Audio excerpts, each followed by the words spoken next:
قال عيسى ابن مريم اللهم ربنا أنزل علينا مائدة من السماء تكون لنا عيدا لأولنا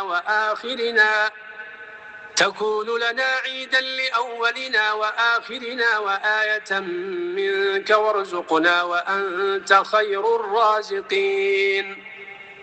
قال الله إني منزلها عليكم فمن يكفر بعد منكم فإني أعذبه عذابا لا أعذبه أحدا من العالمين.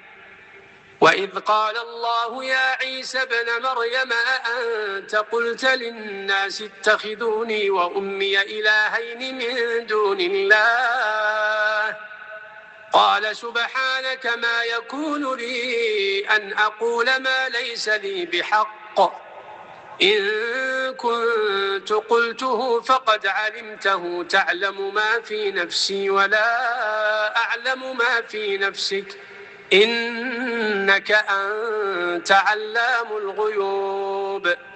ما قلت لهم إلا ما أمرتني به أن اعبدوا الله ربي وربكم وكنت عليهم شهيدا ما دمت فيهم فلما توفيتني كنت أنت الرقيب عليهم وأنت على كل شيء شهيد.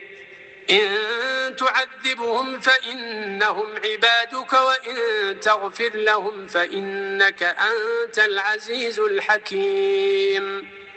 قال الله هذا يوم ينفع الصادقين صدقهم لهم جنات تجري من تحتها الأنهار خالدين فيها أبدا رضي الله عنهم ورضوا عنه ذلك الفوز العظيم. لله ملك السماوات والأرض وما فيهن وهو على كل شيء قدير.